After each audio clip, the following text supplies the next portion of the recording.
Welcome to my channel CA Joim. Today we will discuss the Maharashtra State Taxes Amnesty 2023 and its grades and segments. Get back and hope you are liking the knowledge sharing. Hi. कुछ time पहले 2-3 हफ्ते पहले Maharashtra amnesty 2023 launch हुआ था, correct? वो सिर्फ announce हुआ था. अभी 2 दिन पहले उसके ग्रेडेशंस आए पीरियड का और वेरियस टाइप्स ऑफ वेवर का. सबसे पहले पीरियड है up to 31st March 2005 and 1st April 2005 to 30th June 2017, मतलब प्री जीएसटी पीरियड का. तो ये सिर्फ वैट एमनेस्टी नहीं है, it is Maharashtra tax arrears amnesty 2023. मतलब इसमें मोटर स्पिरिट्स एक्ट आ गया, प्रोफेशन टैक्स आ गया, स्टेट टैक्स आ गया, एंट्री टैक्स आ गया, ऑक्ट्रॉय आ गया, लग्जरी एक्ट आ गया. तो ये सब एंड वैट ऑल्सो. तो ये सारे टैक्सेस वर मर्ज्ड इनटू जीएसटी. जीएसटी आया 1 जुलाई 2017 से. तो इसके पहले के पीरियड के 2 ग्रेड बने, एक अप टू 31st मार्च 2005, दूसरा ग्रेड बना 1st April 2005 to 30th June 2017. 3 segments बने हैं, 2 लाख तक, 2 लाख 1 से 50 लाख तक और 50 लाख के ऊपर. 2 लाख तक कंप्लीट वेवर है, 50 लाख तक 20% पे करना है, 80% वेवर है, वन टाइम सेटलमेंट है. अबव 50 लाख वाले में इंस्टॉलमेंट दिया है. इंस्टॉलमेंट कैसा? आपको डिक्लेरेशन पीरियड है ये एक्ट का 1st May 2023 to 31st October 2023. So any payment made up to 30th April 2023 will not be considered in the amnesty. और अगर आपका असेसमेंट ऑर्डर पास हो गया है और अभी आप एप्लीकेशन कर रहे हैं मई महीने में, जून महीने में, जुलाई महीने में एमनेस्टी के लिए, तो ये पीरियड का इंटरेस्ट, जिसको पोस्ट असेसमेंट इंटरेस्ट कहा जाएगा, वो कंप्लीटली वेव्ड ऑफ है 100%. 50 लाख के ऊपर में आपको इंस्टॉलमेंट ऑप्शन दिया गया है. डिक्लेरेशन 31 अक्टूबर 2023 तक है. उस टाइम के अंदर आपको एमनेस्टी अमाउंट का 25% जमा करना है और बैलेंस अमाउंट 9 महीने में 3 इक्वल इंस्टॉलमेंट्स में पे करना है. 9 महीने मतलब 9 months from the date of application for amnesty. Within that 9 months you will have to pay the balance, मतलब 25% इमीडिएटली जमा करना है और उसके बाद 9 महीने में 3 इक्वल इंस्टॉलमेंट में आपको पेमेंट करना है. अगर आप नहीं कर पाए तो 12% पर एनम इंटरेस्ट लगाएगी गवर्नमेंट और डिपार्टमेंट, टैक्स डिपार्टमेंट.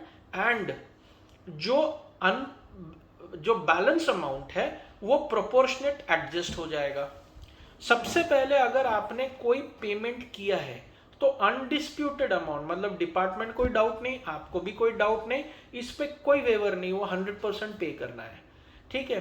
अब जो डिस्प्यूटेड अमाउंट है, इंटरेस्ट है, पेनल्टी है और लेट फीस है, इसके भी ग्रेडेशंस बनाए गए दोनों पीरियड्स में, मार्च 2005 तक और 30 जून 2017 तक. ये दोनों पीरियड में ग्रेड है. इसीलिए it is important for you to go through my power point presentation which has got my voice over. तीसरा, कौन से अमाउंट एमनेस्टी में जाएगा? वो जो असेसमेंट ऑर्डर में दिया गया, अगर असेसमेंट हो गया और आपने अपील किया है तो वो जाएगा डिस्प्यूटेड अमाउंट एमनेस्टी में. वी इंक्लूड प्लस इंटरेस्ट वगैरह वो भी कर ले सकते हैं आप एमनेस्टी में. दूसरा, आपने जो रिटर्न में एडमिट किया है लाइबिलिटी, वो जाएगा एमनेस्टी में. तीसरा, अगर आपने ऑडिटर ने जो अमाउंट क्लासिफाई किया है as payable in your tax audit report in your ITR while filing returns, वो अमाउंट भी आप एमनेस्टी में जा सकते हैं. अनडिस्प्यूटेड अमाउंट का कोई एमनेस्टी नहीं है. तो 2 दिन पहले जो गवर्नमेंट ऑफ महाराष्ट्र ने ये ग्रेड्स लॉन्च किया है वाइडर सर्कुलर, वो मैंने हाईलाइट किया है with my voice over. Go through it. If you need any clarification, revert to me, will be happy to help. Like and subscribe to the channel and give your feedback in order for me to improve further. Go through the PowerPoint presentation. Now, after my earlier speech, the VAT amnesty is now known as Maharashtra Settlement of Arrears of Tax, Interest, Penalty or Late Fee Act 2023. It is not only the VAT in which you can claim a amnesty. आप दूसरे जो acts हैं जो GST आने के बाद उसमें सबस्यूम हुए हैं, मतलब मिक्स हो गए हैं, एक एक्ट लाया गया, you can claim a amnesty for all your arrears which are disputed. Now relevant act का मतलब क्या है, कौन से एक्ट के ड्यूज का सेटलमेंट या एमनेस्टी आप ले सकते हैं? सबसे पहले सेंट्रल सेल्स टैक्स है, Bombay sales of motor spirit tax act है, Maharashtra purchase tax on sugar cane act है, बॉम्बे सेल्स टैक्स एक्ट है, महाराष्ट्र प्रोफेशन टैक्स है, trades callings and employment act 1975, Maharashtra sales tax on the transfer of right to use any goods, tax on luxuries act है, entry tax of motor vehicles है, sales tax on transfer of property, entry of goods into local areas act and Maharashtra value added tax. तो सिर्फ VAT act इसको बोलना बराबर नहीं रहेगा। You can claim amnesty on dues of all these 11 different types of acts which were abolished and only one GST came into picture. Now arrears का मतलब क्या है? It means the outstanding amount of tax, interest, penalty or late fee as the case may be payable by an assessee as per the order by the officer under the relevant act, जो return में आपने admit किया होगा कि मेरे से payable है, इस चीज का मतलब एरियर्स रहेगा और आप इसका एमनेस्टी ले सकते हैं, या तो आपके ऑडिटर ने पेएबल करके प्रोविजंस हेड में क्लासिफाई किया होगा बैलेंस शीट में ऑडिट करते वक्त, तो ये ड्यूज भी एरियर्स माना जाएगा and you can claim amnesty in this. And such arrears of tax, interest, penalty और late fees particular pertaining to the specified period, इसका मतलब अरियर्स है जो आप एमनेस्टी 2023 में क्लेम कर सकते हैं as settlement. Now notwithstanding anything contained in any of the act under this act or under any act as on 30th April 2023, अगर आपका आउटस्टैंडिंग 2 लाख या 2 लाख से नीचे है, टोटली राइट ऑफ हो जाएगा। मतलब if your dues which are disputed and which is up to 2 lakh rupees shall be totally written off, आप ये 100% एमनेस्टी क्लेम कर सकते हैं। पोस्ट असेसमेंट इंटरेस्ट और एज द केस में भी post assessment penalty on such dues shall stand waived. अब post assessment penalty हम लोग सेपरेटली डिस्कस करेंगे। Now post assessment interest or as the case may be post assessment penalty if applicable shall stand waived in the cases where tax due as per statutory order has been paid at any time on or before 30th April 2023, क्योंकि जो amnesty है it is from 1st May till 31st October 2023। अब इसके gradations है। अगर आपका जो arrears है वो 50 लाख से ऊपर है तो आपके पास 2 ऑप्शंस है। Duration for submission of application, कौन से एप्लीकेशन का जो टाइम है, कब आप सबमिट कर सकते हैं एमनेस्टी क्लेम करने के लिए। You can submit for one-time payment option. The application has to be made from 1st May 2023 till 14th November 2023. Installment option में commencing from 1/5/2023 and ending on 14/11/2023. अब कौन से ड्यूरेशन में, कौन से पीरियड में आपको ये अमाउंट पे करना है? वन टाइम पेमेंट ऑप्शन में आपको 1 मई से 31/10/2023 के अंदर इसका पेमेंट करना है। तो ये 14 नवंबर का रिस्ट्रिक्टिंग एलिमेंट है कि कैसे भी करके आपको 31/10 के अंदर ये पेमेंट करना है डिक्लेरेशन करके। और अगर आप इंस्टॉलमेंट ऑप्शन में जाते हैं तो minimum 25% of the amount is to be paid between 1st May 2023 till 31st October 2023 and remaining amount in 3 equal quarterly installment। और ये डेट ऑफ एप्लीकेशन से 9 महीने के अंदर पे होना चाहिए। पहले 25% अक्टूबर तक जमा करना है और आपने समझ लीजिए अगस्त में, सितंबर में अप्लाई किया तो सबसे पहले 31 अक्टूबर के अंदर 25% भर दो और उसके बाद का अमाउंट 3 क्वार्टरली इंस्टॉलमेंट पर, ये जो पीरियड है इंस्टॉलमेंट का, that will not be more than 9 months. This is in case the arrears are in excess of rupees 50 lakhs. Provided if any installment is paid beyond the due date, वो normal interest at 12% per annum department आपसे further लेगा। और पूरा instalment पे नहीं होता है with in 9 month, proportionate benefit shall be granted. जितना पे किया उससे परटेनिंग जो इंटरेस्ट पेनल्टी लेट फीस है उतने का वेवर आपको मिलेगा और बाकी वापस पूरा पे करना पड़ेगा आपको जो बैलेंस है। अब वेरियस स्टेजेस ऑफ वेवर्स जो है वो कैसा रहेगा, इसमें दो हिस्से बनाए गए हैं।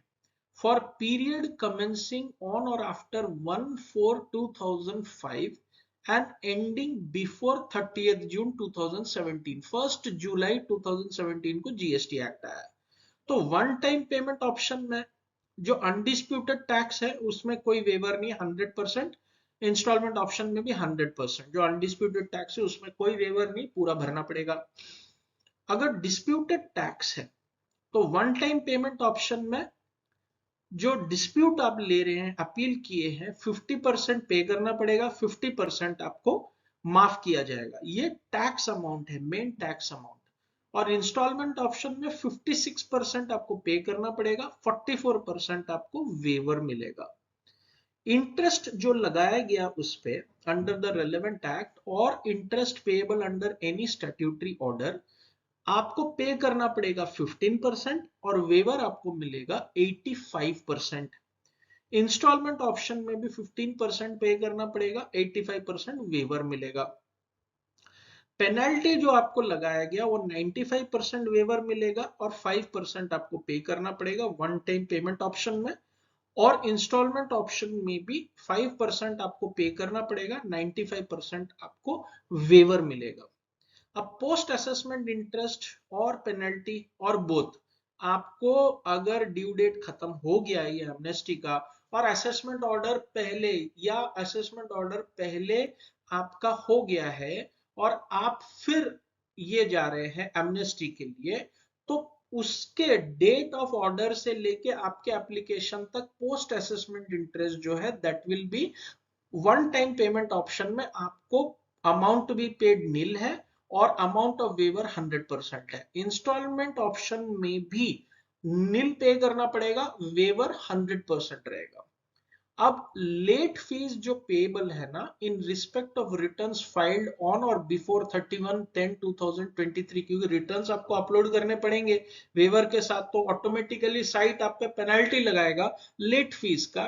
तो दोनों वन टाइम ऑप्शन में और इंस्टॉलमेंट ऑप्शन में 5% पे करना है, 95% आपको वेवर मिलेगा। यहां पे भी इंस्टॉलमेंट ऑप्शन में 5% पे करना है, 95% आपको वेवर मिलेगा।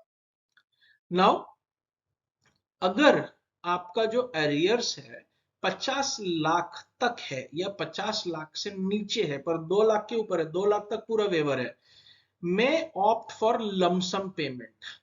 तो वन टाइम पेमेंट ऑप्शन में आपको 20% पे करना पड़ेगा, 80% आपको वेवर मिलेगा। इंस्टॉलमेंट ऑप्शन है ही नहीं इसमें, आपको पूरा वन टाइम पेमेंट ऑप्शन है, तभी आपको ये 80% का डिस्काउंट मिलेगा। where the amount of arrears as per any order is less than 50 lakhs या 50 लाख तक है, 2 लाख के ऊपर रहना चाहिए। 2 लाख के तो पूरा वेवर है, तो लमसम पेमेंट का ऑप्शन आप ले सकते हैं, इसमें इंस्टॉलमेंट है नहीं। अगर आप लमसम पेमेंट करते हैं तो 20% पे करो और वेवर जो है वो 80% आपको मिलेगा।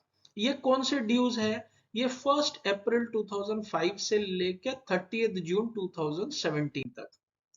Now for period ending on और बिफोर 31/3/2005, उसके पहले का हमने डिस्कस किया 1 अप्रैल 2005 से लेके 30 जून 2017। उसके पहले जो है before 31/3/2005, one time payment option में अनडिस्प्यूटेड टैक्स पूरा भरना पड़ेगा 100%, इंस्टॉलमेंट में भी भरना पड़ेगा 100%। डिस्प्यूटेड टैक्स अगर है तो आपको 30% पे करना पड़ेगा और अमाउंट ऑफ वेवर 70% है। इंस्टॉलमेंट ऑप्शन में 34% पे करना पड़ेगा, अमाउंट ऑफ वेवर 66% है। इंटरेस्ट जो है ये पीरियड का up to 31/3/2005, interest payable under the relevant act, interest payable under any statutory order, आपको पे करना पड़ेगा 10%, वेवर आपको 90% मिलेगा। इंस्टॉलमेंट ऑप्शन में भी इंटरेस्ट आपको 10% भरना पड़ेगा, वेवर आपको 90% मिलेगा। जो पेनल्टी लगाया गया ये पीरियड का, आपको पे करना पड़ेगा 5% और amount of waiver will be 95%। Installment option में आपको अमाउंट पे करना पड़ेगा 5% और वेवर मिलेगा 95%। पोस्ट असेसमेंट इंटरेस्ट और पेनल्टी में 100% वेवर है, whether you go in for one time payment option और whether you go in for instalment option, आपको post assessment interest waiver will be 100%। Now, for this period up to 31/3/2005, where the amount of arrears as per any statutory order is up to 50 lakhs, इसमें भी grade है 50 lakhs या less है, lump sum payment में जा सकते हैं, तो अमाउंट पे करना पड़ेगा 20%, अमाउंट ऑफ वेवर 80%, इसमें इंस्टॉलमेंट ऑप्शन है ही नहीं तो नॉट एप्लीकेबल है। So the amount of waiver will be 80%। अगर आप ये पीरियड में भी आपका ड्यूज अगर 50 लाख रुपए तक है तो पे करना पड़ेगा 20 and amount of waiver will be 80।